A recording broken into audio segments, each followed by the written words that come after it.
Hello students, if you are watching my channel for the first time, please subscribe my channel, press the bell notification icon for new updates and hit the like button. Thank you.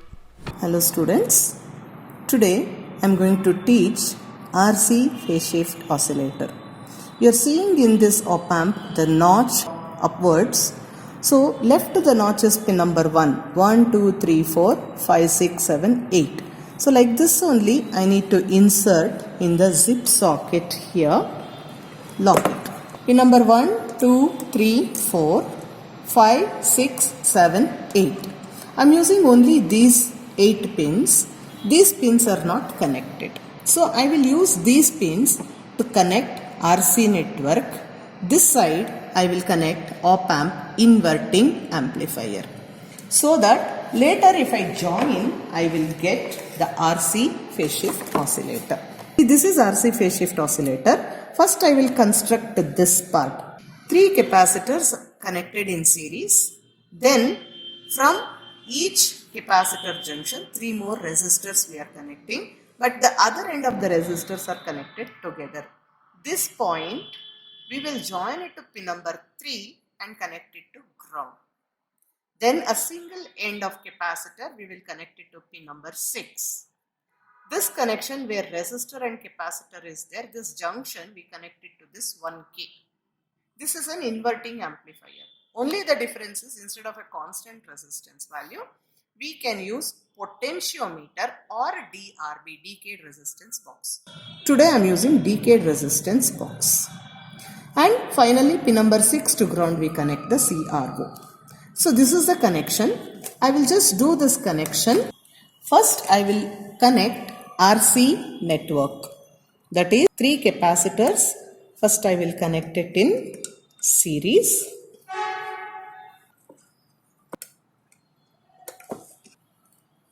You can use breadboards also for connection, but spring boards are easier to dismantle and connect it back. What I do is I will take 3 resistors of same value, blue, grey, brown, 680 ohm resistor, 3 resistors. What I do is starting from this I will connect. Resistors I have connected like this. What I do is I choose one single point. I will connect all the resistors to this end. Now 1 kilo ohm resistor I have to connect it from pin number 2 to some other spring. What should I do now? As I said earlier, this single end where there is no resistor, this should go to pin number 6. Then this junction where resistor and capacitor is connected, this should go to this 1K resistor which is connected to pin number 2. Then this junction where all the resistors are connected should go to pin number 3. Now I need to connect the supplies. You know very well pin number 7 should be connected to positive of the fixed power supply. Then pin number 3 or this, any junction is okay because both are connected, interconnected, should be connected to ground. Pin number 4 to negative of the supply. Now I finished power supplies. From pin number 2 I will take one wire. From pin number 6 I will take another wire and I will bring these things to the DRB. Connect it to the 2 ends decayed resistance box. Also what I do is I'll keep all the dials to at 0. Then the left out connection is only CRO. What I do is I will connect it to pin number 6, positive to pin number 6, then negative to pin number 3. This is the setup. After this, I will switch on the supply. I will switch on this supply, then I'll switch on the CRO. See, variable knobs. These two are the variable knobs. Should be 0. Volt, I should keep it at 5 volt. You can notice here the display is there. This is a digital CRO. You can see the display here. If it is analog, the dial will have a graduation. So now when these two are maximum, this is at 5 volt, keep time per division at 1 millisecond. 1 millisecond. These are the initial adjustments that we should do. After this, what I need to do here is, I need to vary this. You can see, I will vary this as well as you can see the waveform in the CRO. 10K, you could notice some waveform came and went, like this 20, 30, 40, like this I kept on varying. You could notice, I kept it at 0.5 now, you could notice here there is a clipping at the negative end. But it should not be like this, it should be a pure sine wave. What I should do now is, reduce this one, you could notice the waveform is gone. Come to the next dial, that is 1K dial. Vary this 1K dial. You could notice now 2K IK. You could notice there is a pure sine wave. So now what I should do is, I should use this position knobs, set the peak values. What I do is, I should not touch any other knob. This horizontal knob and vertical knob I should use. What I did now is, I brought a peak here. Now I need to measure from this peak to the next peak, the value. This is 1, 2, each box is divided into 5 subdivisions, so 0.2, 0.4, 0.6. It is not exactly at 0.6, it is little less. So if you have that problem, you can switch over to 1 millisecond and then you can measure. Again, you can set this and then measure. See, now it is very clear. Now I set the peak here. One complete box, plus it is between 0.2 and 0.4. I can take it as 0.3.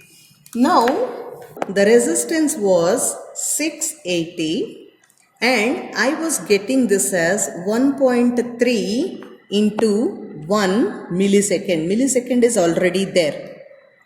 I need to calculate this so that it is 1 divided by 1.3 into 1000. I got 769 Hertz. Why 1000? It is like 1 by 1.3 millisecond. F is equal to 1 by 1.3 millisecond. So milli, if it goes to numerator, it becomes 10 raised to 3. So I am getting 769 Hertz. This is practical. I need to calculate theoretical. How? F is equal to 0.065 by RC. I can do this as 0.065 divided by R is 680 into C is 0.1 into 10 raised to minus 6. What I can do, this point I can take it off. 0.65 by 680 into 10 raised to 6 I can do. Or else I can make it as 3, I can multiply 650 by 680 into 10 raised to 3 I can do. If I show that here, 650 divided by 680 into 1000, I am getting 955 Hertz. It is almost tallying with some tolerance value. This is because of the resistance that we are using at the DRB to vary. There may be some tolerance, so slight variation will be there in the theoretical and practical outputs, frequencies. So now I need to change it to any other resistors. Change it to 820 ohm. How do I change? First I should switch off this. Let me switch off this. It is off. This will take little time. Suddenly this LED will not get off. What I do is, slowly one by one I need to remove the resistor, old resistor, and insert the new resistor. Do it one by one so that you can avoid confusions. So second resistor I am removing, second resistor of 820 I am inserting. See to that all the three resistors of the network should be there, because each RC network provides 60-degree phase shift. If R values are not same or C values are not same, then the phase shift will change and Barkhausen criteria will not be satisfied. I change the things, I will switch on, then again I need to vary the DRB. First I tried with the next value, it was at 50K, I changed it to 60K. I could notice there is a clipping.